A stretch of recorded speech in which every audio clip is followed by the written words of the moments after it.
right, welcome back to another Solidity, smart contract and security video here. This time we're going to be looking at default visibilities.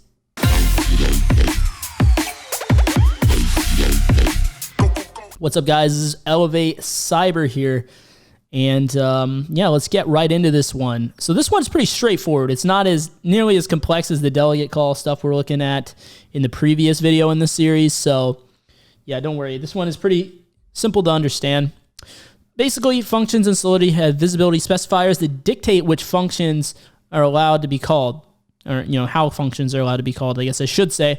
And let me just pause to say that if you have ever coded in a very statically typed language like Java, C#, even C++, C, all of that, right?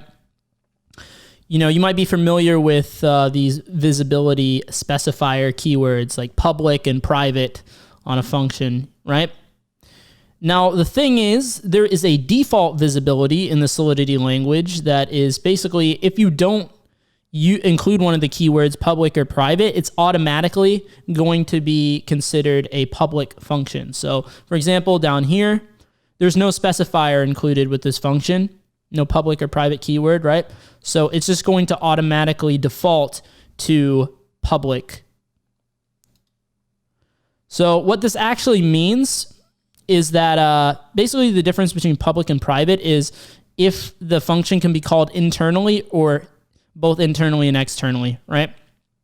So if you have a private function, say the private keyword was here, then this withdrawal winnings function would only be able to be called within this hash for ether contract. No other contract could call this function, right? No external contract can call this function, put another way, right? So if it's public, then on the flip side, not only can it be called from the hash for ether contract, but it can also be called from any other contract, right?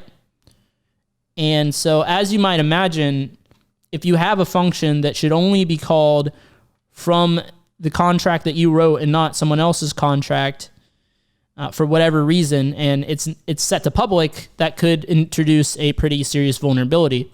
So that's all that's going on here. It's pretty simple to understand. And they have this, this is their example, right? And it's pretty simple, not much code going on here. You just have that function, withdrawal winnings, nothing specified again. So this will default to public. And say the comment says winner if the last 8 hex characters of the address are 0.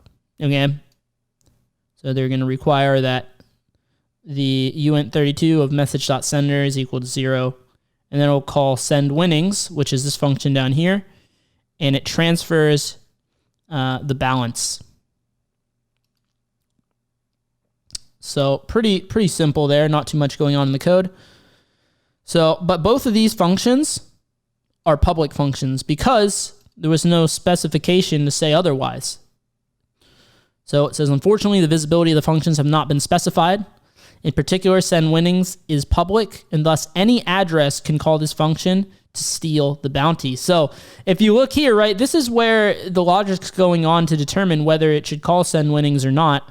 But none of this even matters because anyone can just call send winnings because it's a public function, you see? So all this here doesn't even matter, right?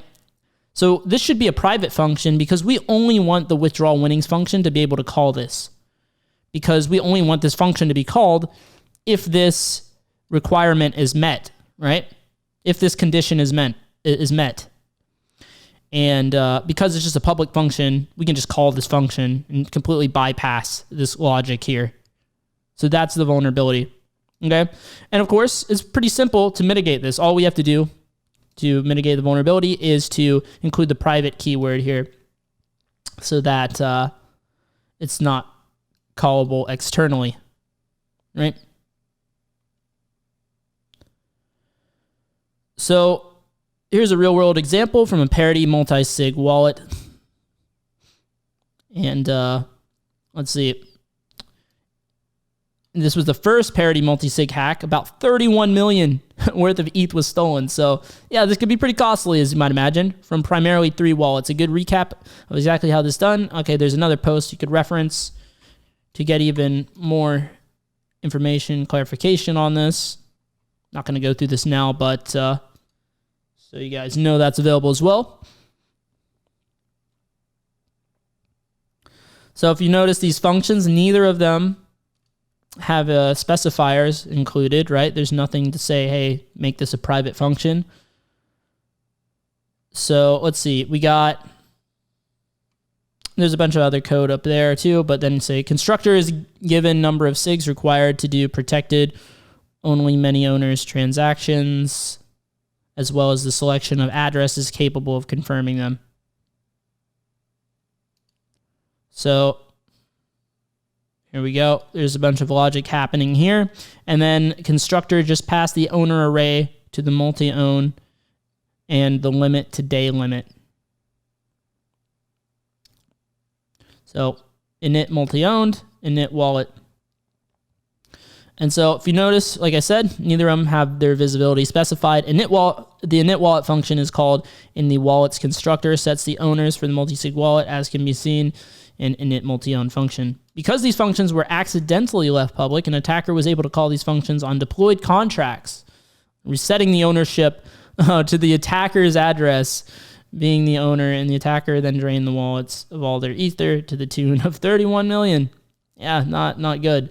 So that's the thing about the exploit writing in general in this space, in the Solidity smart contract space, is the way you actually exploit vulnerable contracts is oftentimes at least, you write your own contract to call the functions, the public functions, and send some data that will result in being able to exploit the vulnerability. So that's exactly what happened. You only want the wallet and the multi-owned to be initialized, within this contract, right? We don't want just any random guy to be able to initialize it for their address, right, and their wallet and all of that, because it's supposed to be for this contract, the addresses that they are aware of, right? So an attacker was able to just call these functions straight up. They shouldn't have been able to, but they are able to because they're public functions. So they would set it to their address, and then they now owned all of the ether. And they could just drain it to their wallet. So yeah, pretty straightforward vulnerability this time around to understand, and that's why this video is a little bit shorter. In the next one, we're going to be taking a look at entropy illusion. And yeah, I'll see you guys right over there. Hopefully you guys are enjoying this so far. This has been very educational for me as well. I'm learning alongside you guys. And yeah, if you want to kind of catch up on the backlog of some of these videos here, if you haven't already, check out the playlist on screen right now, cryptocurrency and security, particularly the more recent videos. They were all around Solidity, smart contract, vulnerabilities, exploits, and looking at some vulnerabilities in the wild as well with these. So yeah, I'll see you guys right over in those videos. Thanks for watching.